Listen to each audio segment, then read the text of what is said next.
गायत्री परिवार के कर्तव्य धर्म पथ चैनल पर आपका हार्दिक स्वागत है। गायत्री माता की जय, जग भगवान की जय, परम गुरुदेव की जय। दादा गुरुदेव महाअवतार बाबा योगी कथामृत पुस्तक में स्वामी योगानंद जी ने ये लिखा है कि अभी तक जीवित हिमालय में अति प्राचीन बाबा। तो परम पूज्य गुरुदेव ने 1981 में आदरणीय डॉक्टर ओ.पी. शर्मा जी से कहा कि बेटा इस किताब को पढ़ना, और ये महाअवतार बाबा ही ये हमारे गुरु जी हैं। फिर 1985 में परम पूज्य गुरुदेव ने ये कहा कि आपको आश्चर्य नहीं होना चाहिए कि हमारे गुरु, जिनको स्वामी सर्वश्रेष्ठानंद जी के नाम से लोग जानते हैं, वो ब्रह्मर्षि विश्वामित्र के अवतार हैं, जिनकी आयु प्रायः 900 वर्ष लोग बताते हैं।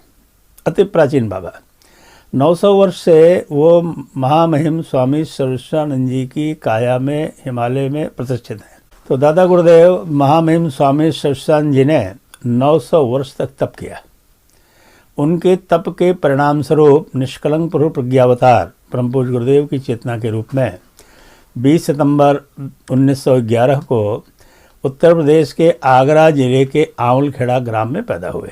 वर्ष 1926 में बसंत पंचमी के दिन, जो परम पूज्य गुरुदेव अपना आध्यात्मिक जन्म दिवस मनाते हैं, उस दिन दादा गुरुदेव ने आकर के उनको इस धरती पर आने के प्रयोजन को याद दिला दिया, और उन्होंने हिमालय का निमंत्रण दे करके आत्मबोध कराया कि किस प्रयोजन के लिए, किस उद्देश्य के लिए आपको धरती पर अवतरित कराया गया है। और मेरा सौभाग्य है कि पिछले 3 जन्मों में, अनेकों जन्मों में मैं आपका गुरु रहा हूँ। 24 वर्ष की तपश्चर्या के लिए दादा गुरुदेव ने परम पूज्य गुरुदेव को 24 लाख के 24 महापुरुषन 24 वर्ष में पूर्ण करने हैं। 24 वर्ष के इस अनुष्ठान के क्रम में जो 26 से प्रारंभ हुआ, तो रूप चतुर्दशी 1950, 24 वर्ष बाद परम श्रद्धेय डॉक्टर प्रणव पंड्या जी का जन्म जस्टिस सत्यनारायण पंड्या जी के परिवार में हुआ। अनेकों सिद्ध पुरुष उनको देखने आते थे, ऐसा जस्सा बताते थे। जन्म होने के कुछ ही वर्षों के बाद 12-13 वर्ष की आयु में ही अनेकों जन्मों से गुरु रहे निष्कलंक प्रभु प्रज्ञावतार का उनको दर्शन भी हुआ। 24 वर्ष में ही उस दिव्य सत्ता का अवतरण हिमालय के ऋषियों ने 1950 में कराया। जब अनुष्ठान 24 वर्ष का पूर्ण हुआ परम पूज्य गुरुदेव का, तो उस वर्ष 1952 में गीता जयंती के दिन परम श्रद्धेय शैलजी जी का अवतरण हुआ। पूज्य गुरुदेव ने दादा गुरुदेव से कहा कि हमें बच्चे की आवश्यकता नहीं है, लेकिन दादा गुरुदेव ने समझाया कि जिस मिशन को आपको प्रारंभ करना है, उस मिशन को, युग निर्माण मिशन को, सतयुग की वापसी के लिए, पूर्णाहुति करने के लिए, आपके कार्यों को पूरा करने के लिए आपके द्वारा जो टीम संगठन बनाया गया है, उसका नेतृत्व करने के लिए और उस संगठन को गति प्रदान करने के लिए और इस मिशन को उच्च स्तरीय आयाम में ले जाने के लिए ऋषियों की सर्वोच्च संसद ने, जैसा दरवा बाबा ने कहा, 6000 ऋषियों में परम श्रद्धेय डॉक्टर साहब का चयन किया गया। ऋषियों की सर्वोच्च संसद ने ब्रह्मर्षि के रूप में परम श्रद्धेय डॉक्टर प्रणव पंड्या जी का चयन किया है, जिनको आपको आपकी शक्ति, जो कन्या के रूप में, शैलपुत्री के रूप में, शैल कुमारी के रूप में जो शक्ति अवतरित हुई है, वो शक्ति इनको 18 वर्ष की आयु में ही इनको वर्ण कर लेगी।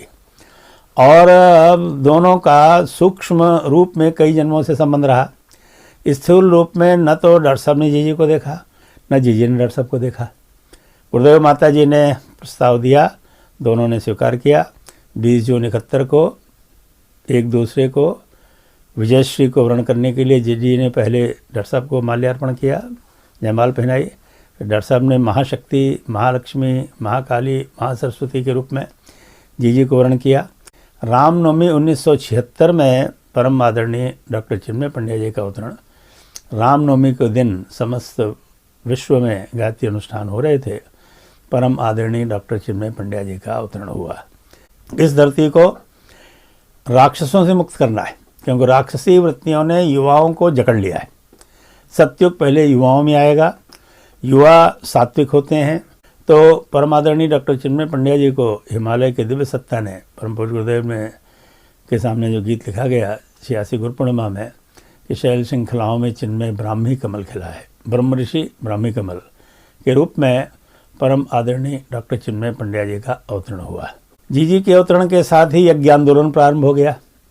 वर्ष 1990 जब परम पूज्य गुरुदेव ने 2 जून 90 को यहाँ से अपनी स्थूल काया का सूक्ष्मीकरण शांतिकुंज काया में रूपांतरण करने का निर्णय लिया, उससे पहले वर्ष 1984 में वेद माता गायत्री ट्रस्ट और गायत्री शक्तिपीठों का विकेंद्रीकरण किया कि जितनी अब गायत्री शक्तिपीठें हैं जो शांतिकुंज हरिद्वार में रजिस्टर्ड हैं, ये शक्तिपीठें अपने अपने जिले के ट्रस्ट में रजिस्टर्ड होंगी और यहाँ मैनेजिंग ट्रस्टी जो परम वंदनीय माता जी थी, परम श्रद्धेय जी को पूज्य गुरुदेव ने मैनेजिंग ट्रस्टी बनाया।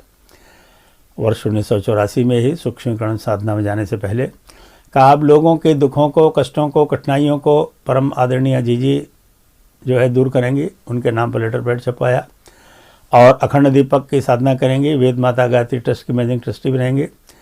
6 और 5 अन्य ट्रस्टियों के साथ परम श्रद्धेय डॉक्टर प्रणव पंड्या जी को भी पूज्य गुरुदेव ने अखंड ज्योति का संपादक तो 81 में बना दिया था। परम वंदनीय माता जी ने गोष्ठी में कहा कि देखो तुम लोग जितने भी वरिष्ठ यहाँ बैठे हुए हो, तुम लोग डॉक्टर प्रणव से अपनी तुलना कभी मत करना। जी से यहाँ जितनी बहनें अपनी तुलना कभी मत करना, क्योंकि ये दोनों महाशक्ति और हिमालय के ऋषियों का और इस मिशन का प्रतिनिधित्व करने के लिए, ऊंचा उठाने के लिए आए हुए हैं। तो परम वंदनीय माता जी ने, परम पूज्य गुरुदेव ने बहुत पहले कह दिया था कि इस मिशन को पूर्णता को प्रदान कराने के लिए हिमालय से जिस शक्ति को भेजा गया है और जिस शक्ति को मैंने वर्ण किया है और जो शक्ति मेरे साथ कई जन्मों से साथ रही है, उनके नेतृत्व में इस मिशन को पूर्णता प्रदान करानी है। ये माता जी ने भी कह दिया, परम पूज्य गुरुदेव ने भी कह दिया। चलिए वीडियो के अंत तक बने रहने के लिए धन्यवाद। आज बस इतना ही। ओम शांति, ओम शांति, ओम शांति।